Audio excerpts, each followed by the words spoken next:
यो नः प्रचोदयात्। आदर के योग्य बहन मधु वसीम जी, आदरणीय गुलाटी जी, धर्म प्रेमी सज्जनों, बहन गायत्री मीना जी, वंदनीय मातृशक्ति प्यारे ब्रह्मचारी। तो जब मेरे को गुलाटी साहब का फ़ोन आया कि 10 तारीख को आपको प्रवचन करना है, तो मैं विचार कर रहा था कि क्या विषय चुना जाए। फिर इनका 3 दिन पहले फिर फ़ोन आया, तो क्योंकि मैं थोड़ा सा अभी आजकल योग दर्शन के ऊपर स्वाध्याय कर रहा हूँ, तो मुझे लगा कि ये विषय काफ़ी अच्छा रहेगा। जैसा कि कर्म सिद्धांत योग दर्शन के अनुसार क्या है, इसको आज थोड़ा सा हम समझने का प्रयास करेंगे।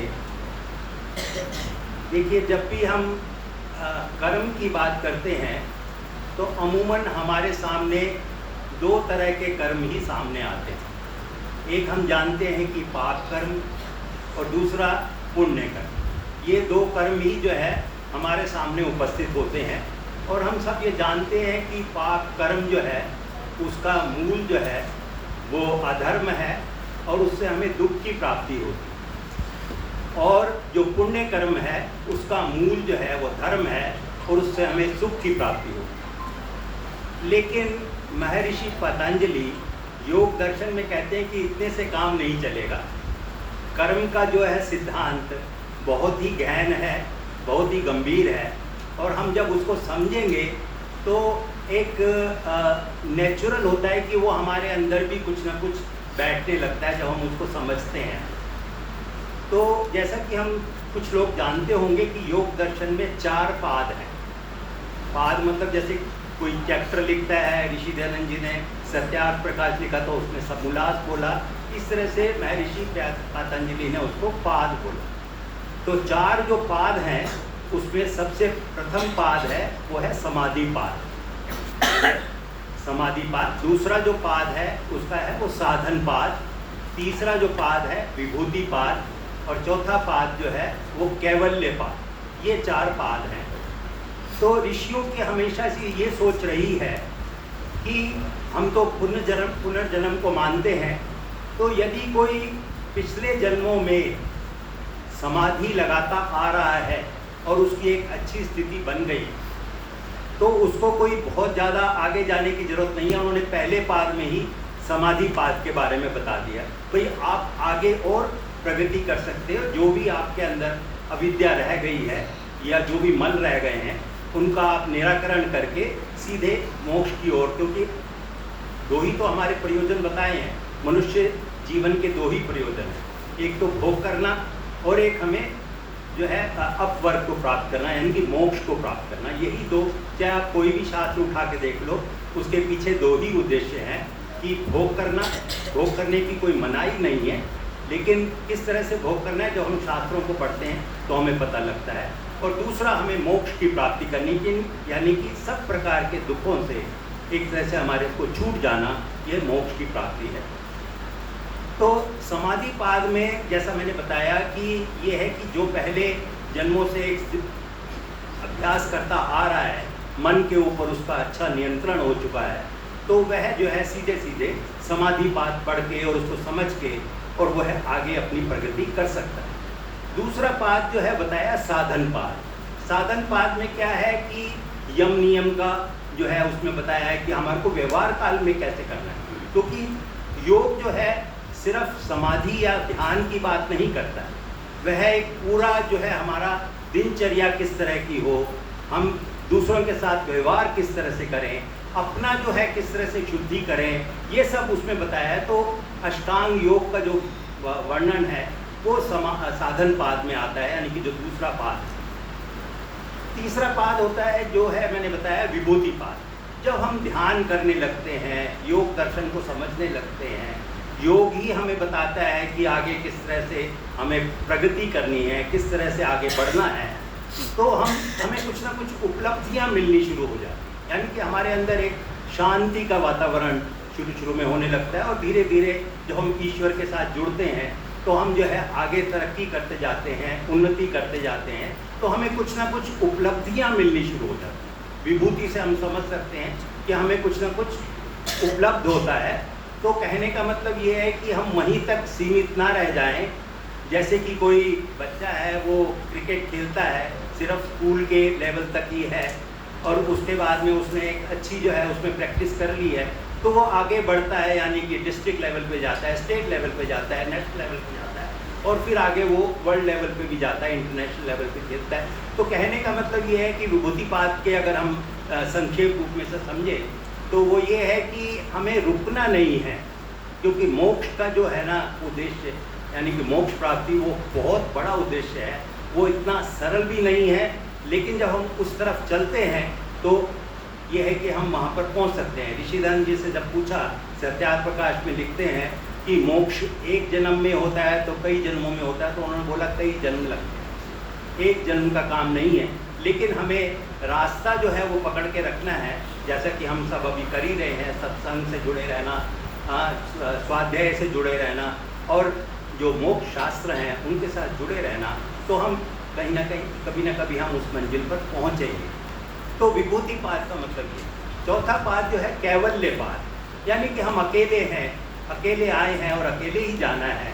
हम जो है इस संसार में आए हैं तो ठीक है, हमारे को संसार में परिवार भी है, हमारा समाज भी है, हमारा देश भी है और हमारा संसार भी है, लेकिन ये है कि अल्टीमेटली अंततो गत्वा तो हम देखते हैं कि हम अकेले ही आए हैं और अकेले ही जाएंगे। तो ये है कैवल्यपाद। कैवल्यपाद में कर्म सिद्धांत के बारे में ऋषि पतंजलि बताते हैं और उसके ऊपर महर्षि वेद व्यास जी ने उसकी व्याख्या करी है। अब हम थोड़ा सा उसके बारे में चिंतन करते हैं। जो चौथा पाद मैंने बताया कैवल्यपाद, उसमें 7वां सूत्र है। 7वें सूत्र में ऋषि पतंजलि क्या लिखते हैं, मैं पढ़ देता हूँ।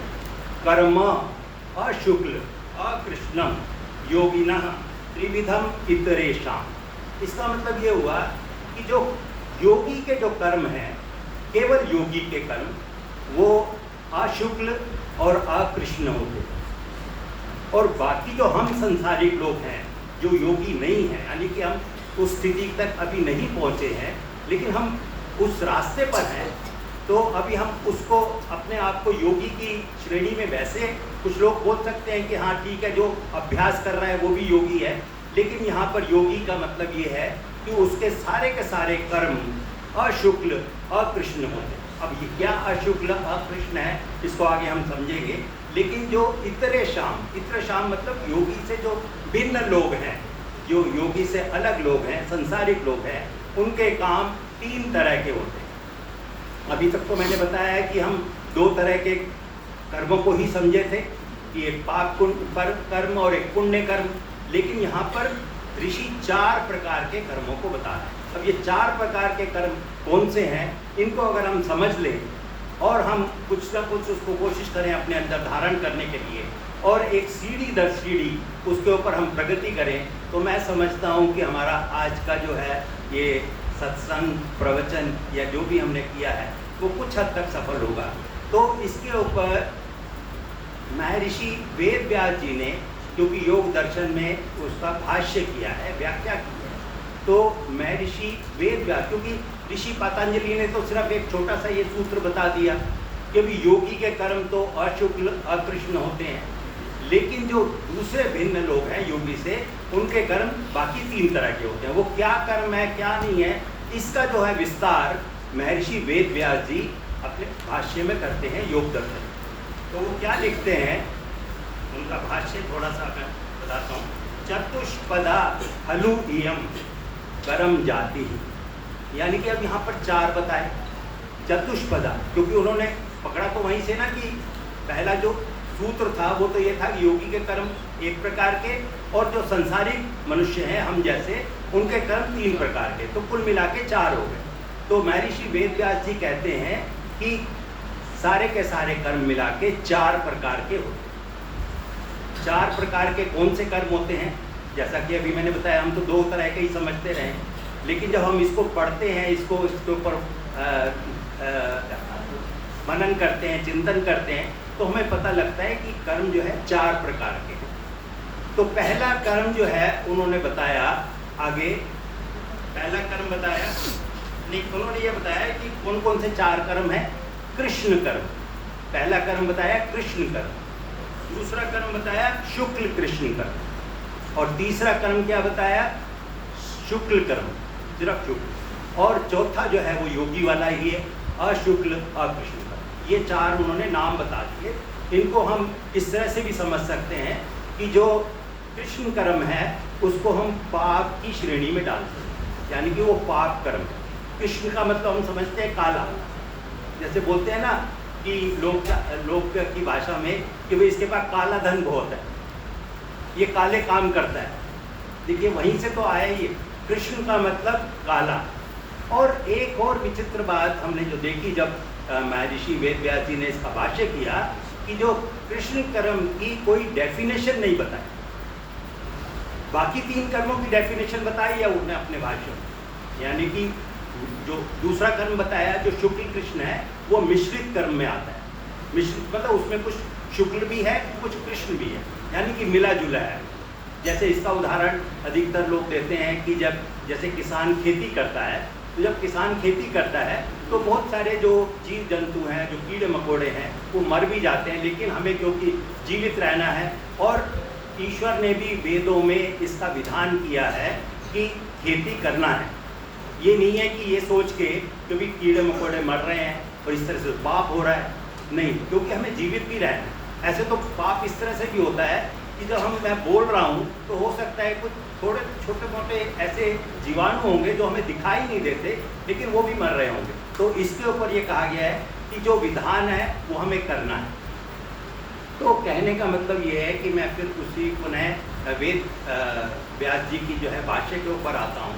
उन्होंने कृष्ण कर्म को बताते हुए क्या कहा कि तत्र कृष्णा दुरात्मानम, यानी कि जो कृष्ण कर्म है वो सिर्फ दुरात्मा करता है। दुरात्मा मतलब जिसकी आत्मा मलिन है, जिसकी आत्मा अपवित्र है, जिसकी आत्मा सही नहीं है, तो वो जो है कृष्ण कर्म करता है, काले कर्म करता है। तो इसको तो सर्वथा छोड़ने के लिए शास्त्र जो है विधान करता है कि इसको तो, क्योंकि होता क्या है, हमारी प्रवृत्ति ये होती है कि कभी हमारे को मौका लगता है तो हम कृष्ण कर्म कर बैठ जाते, तो वो हमारे को ना करें, ऐसा शास्त्र में जो है विधान है कि हमें कृष्ण कर्म को तो पूरी तरह से छोड़ना है। लेकिन ये धीरे धीरे स्थिति बनेगी, जैसे जैसे हम प्रगति करेंगे तो ऐसी स्थिति आएगी। अब दूसरे कर्म के ऊपर हमें ज़्यादा चिंतन करना है, क्योंकि हम जो बैठे हुए हैं अधिकतर मैं ये मान के चलता हूँ कि हम बहुत कम करते होंगे या ना के बराबर करते होंगे जो कृष्ण कर्म है, यानी कि काले कर्म है, यानी कि पाप कर्म है, वो हम नहीं करते होंगे। लेकिन जो दूसरे प्रकार के कर्म जो उन्होंने दूसरी श्रेणी में जो रखा है, जिसको वो शुक्ल और कृष्ण कर्म बोलते हैं, यानी कि मिश्रित कर्म, उसमें दोनों का ही समावेश है, यानी कि कुछ अच्छा भी है और कुछ बुरा भी है। यानी कि जो हम कर्म करते हैं, जैसे अब मैं बोल रहा हूँ, यह भी मिश्रित श्रेणी में आएगा, जैसा कि वो आगे अपनी भाष्य में बताते हैं। भाष्य में अब उसका जो है ना, जैसे मैंने बताया कि कृष्ण कर्म का तो उन्होंने उसकी डेफिनेशन ही नहीं बताई, उसको ये बता दिया कि जो लोग करते हैं बस आप अपने आप समझ लें। हम खुद समझदार हैं कि हम जो है झूठ बोलते हैं तो कृष्ण कर्म में आएगा, पाप कर्म में आएगा। हम लोग जो है चोरी करते हैं वो कृष्ण कर्म में आएगा। हम कठोर बोलते हैं वो कृष्ण कर्म में आएगा। हम जो है किसी को धोखा देते हैं वो कृष्ण कर्म में आएगा, यानी कि राग द्वेष करते हैं वो भी कृष्ण कर्म में आएगा।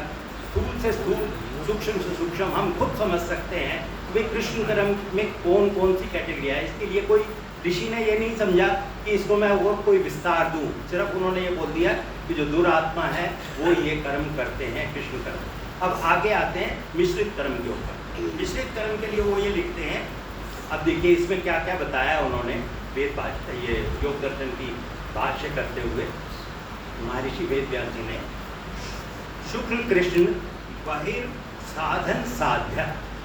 अब ये बताया कि जो मिले जुले यानी कि मिश्रित कर्म है, शुक्ल और कृष्ण जो मिले हुए कर्म है, वो एक तो हम बाहिर साधन से करते हैं। अब हमारे को ये समझ में आया कि हमारे कर्म करने के साधन दो हैं, वैसे तो तीन उस तरह से समझेंगे। एक वो भी आएगा कि हम मन से भी करते हैं, वाणी से भी करते हैं और शरीर से भी करते हैं, वो इसमें ही आ जाएगा जो हम समझेंगे।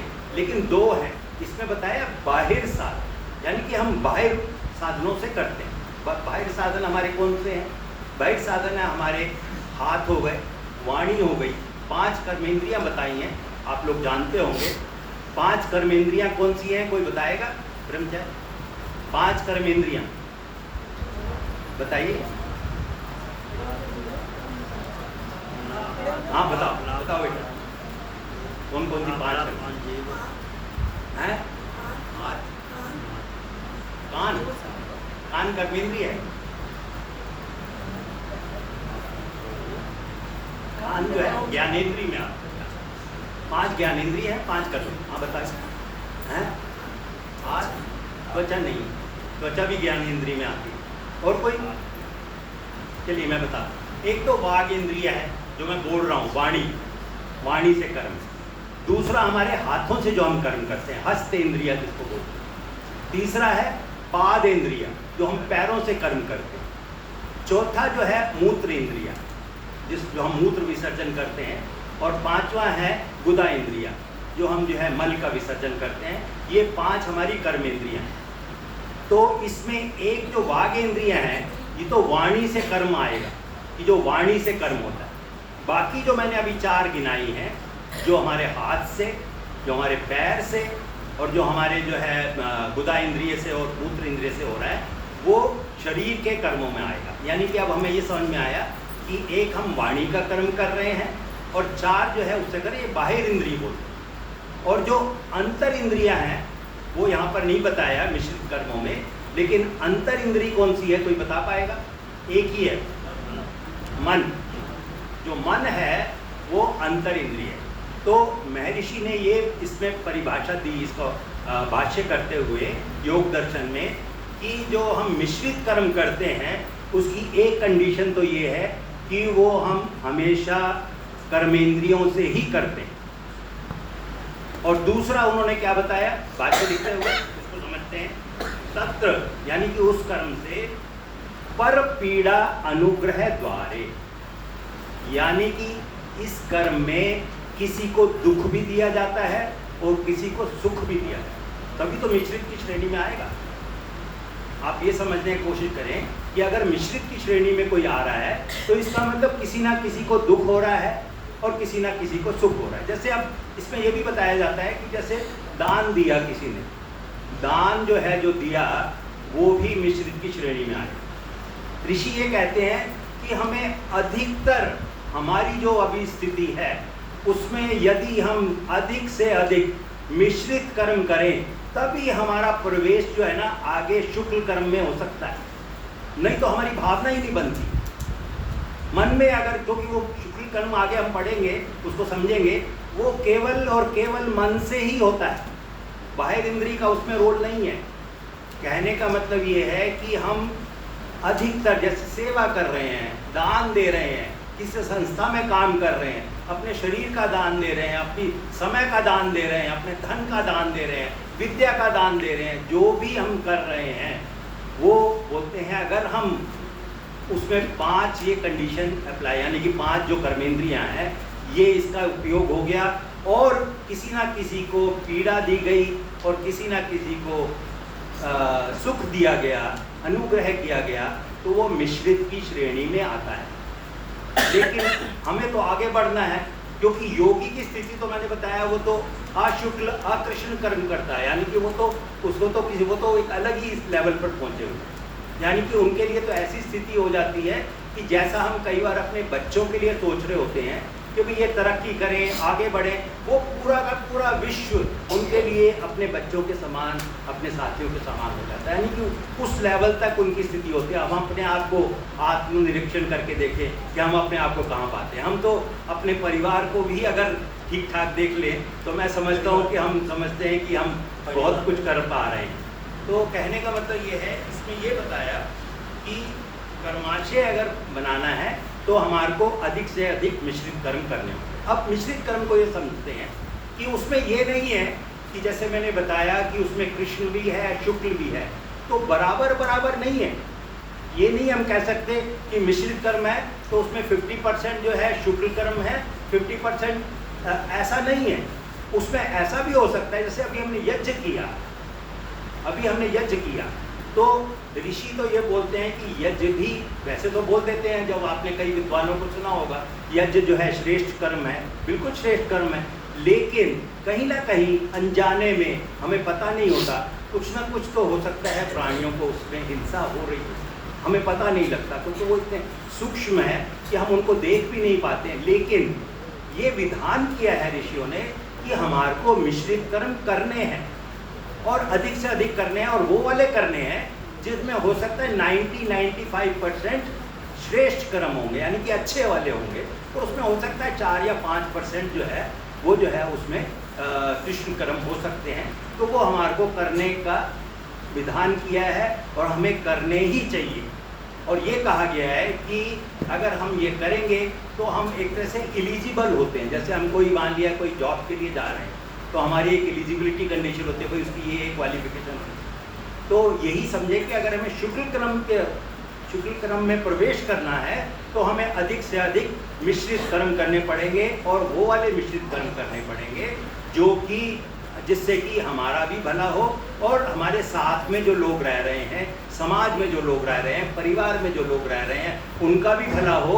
उस तरह के मिश्रित कर्म करने होंगे। और पाक कर्म यानी कृष्ण कर्म को तो सर्वथा पूरी तरह से छोड़ना ही होगा।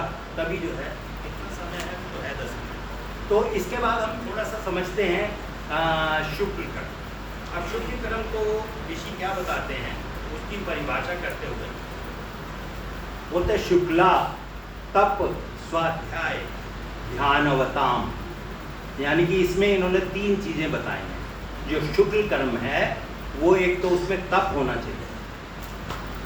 तप जो है हम क्या करते हैं, जैसे मैंने बताया, हम मन से भी करते हैं, वाणी से भी करते हैं, शरीर से भी करते हैं। इसमें आगे परिभाषा में आएगा, लेकिन शुक्ल कर्म हमेशा मन से ही होते हैं, क्योंकि अगर जैसे ही हमारे कर्मेंद्रियों से हो गए तो वो तो मिश्रित कर्म में चला जाएगा, जैसा कि अभी हमने परिभाषा में समझा। लेकिन यहाँ पर जो है सिर्फ और सिर्फ मन से ही होते हैं। अब मैंने बताया ना कि मन में अगर हमारे को भावना बनानी है कि भाई दूसरों का भला हो, हम एक जब हमारा यज्ञ भी हुआ तो उसमें एक बताया ना, सर्वे भवन्तु सुखिना सर्वे सन्तु निरामया सर्वे भद्राणि पश्यन्तु, ये हम बोलते ही हैं। लेकिन हमारे मन में भी उस तरह की भावना हो कि सब सुखी हों, सब निरोगी हों, सब जो है आगे बढ़ें, सब जो है सबके साथ जो है मतलब तरक्की करते रहें, सुख समृद्धि बनी रहे, ऐसा सब हम ईश्वर से प्रार्थना करते हैं जब हम यज्ञ करते हैं। तो इसी तरह की यज्ञ में बहुत सारी प्रार्थना है, लेकिन हम उसके ऊपर विचार करें कि हमारे मन में उस तरह का किस तरह की भावना आ रही है। क्योंकि ये तो योग दर्शन में हम समझे ही हैं कि हम कोई भी हम ध्यान कर रहे हैं और अगर हमारी भावना उसके साथ जुड़नी बहुत जरूरी है। चाहे हम गायत्री मंत्र से ध्यान कर रहे हैं, चाहे हम कोई भी वेद मंत्र से ध्यान कर रहे हैं, चाहे कोई हम श्लोक से ध्यान कर रहे हैं, कोई सूत्र से ध्यान कर रहे हैं, या कोई वचन से, हमारी भावना उसके साथ जब जुड़ेगी तभी जो है हमारी प्रगति होगी, तभी हम आगे बढ़ पाएंगे। अगर हमारी भावना, और भावना किस तरह से होगी, मन से हो।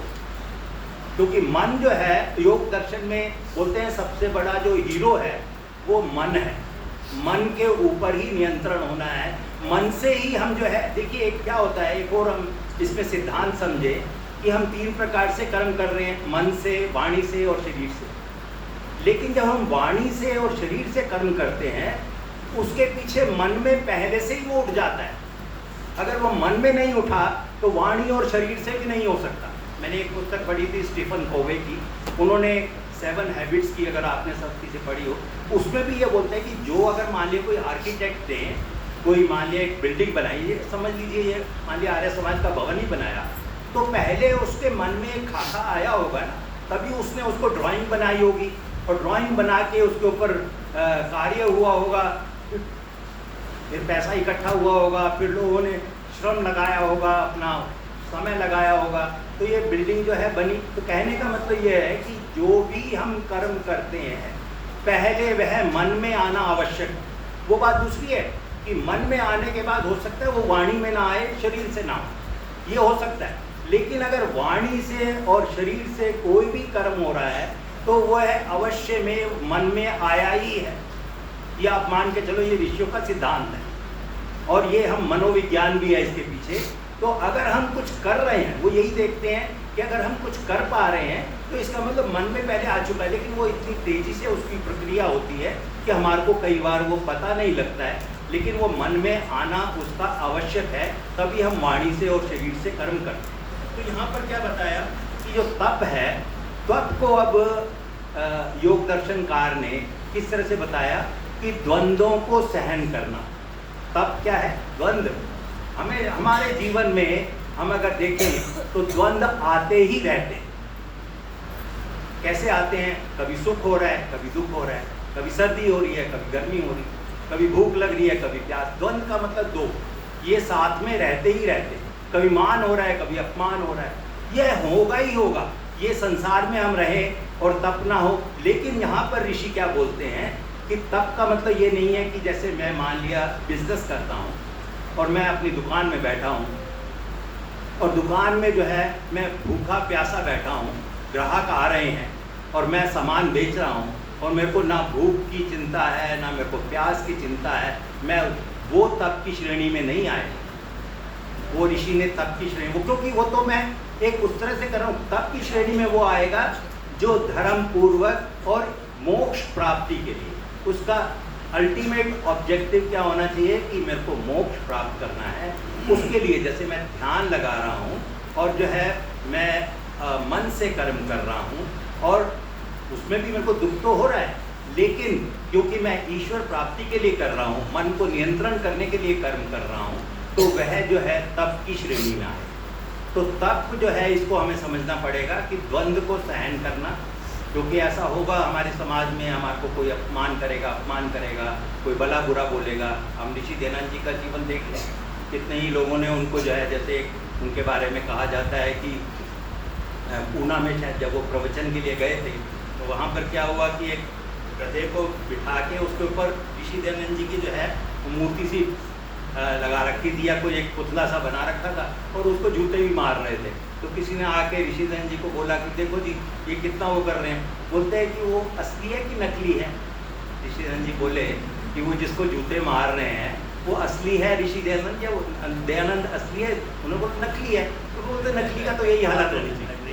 तो कहने का मतलब वो किस तरह से जब इस तरह की परिस्थितियाँ आती थी, किस तरह से अपने आप को जो है मतलब वो मोड़ते थे, ये हमारे को सीखना पड़ेगा महापुरुषों से।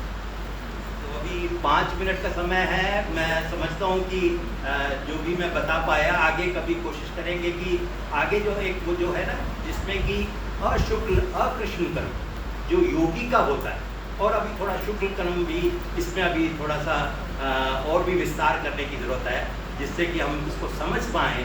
और अभी तो हमारे लिए जिस लेवल पे हम हैं, तो मैं समझता हूँ कि हमें ज़्यादा से ज़्यादा मिश्रित कर्म करने का प्रयास करना चाहिए और कृष्ण कर्म, पाप कर्म को सर्वथा छोड़ देना चाहिए। तो मैं समझता हूँ कि हमारा यहाँ आने का उद्देश्य भी सफल होगा, ये प्रवचन का उद्देश्य भी सफल होगा। और आज जो जितेंद्र जी और कविता जी की जो विवाह की वर्षगांठ है, उनको बहुत बहुत शुभकामनाएँ। वो जो है स्वस्थ रहें और आगे इसी तरह से आर्य समाज के साथ जुड़े रहें। और इनका जन्मदिन भी है, कि दीर्घायु हों, शतायु हों, मन परिवार में सुख समृद्धि बनी रहे। और गुलाटी परिवार जो है, इनके यहाँ भी जो पुण्यतिथि है, इनके घर में भी सुख शांति बनी रहे, ऐसी मैं ईश्वर से प्रार्थना करता हूँ। इन्हीं शब्दों के साथ आपने मेरे को धैर्यपूर्वक सुना, और मैं बहन मधुबसीन जी का और गुलाटी जी का भी धन्यवाद करता हूँ कि जब ये मेरे को कभी प्रवचन के लिए बोलते हैं तो मेरा थोड़ा स्वाध्याय जो है बढ़ जाता है। मेरी पत्नी भी बोलती है कि ज़्यादा समय लगा रहे हो। मैंने कहा जब स्वाध्याय तो करना पड़ेगा, अगर आपको कुछ बोलना है तो, और आप उसको ऊपर तैयारी करेंगे तो थोड़ा सा अच्छे से मैं बता पाता हूँ। इन्हीं शब्दों के साथ आपका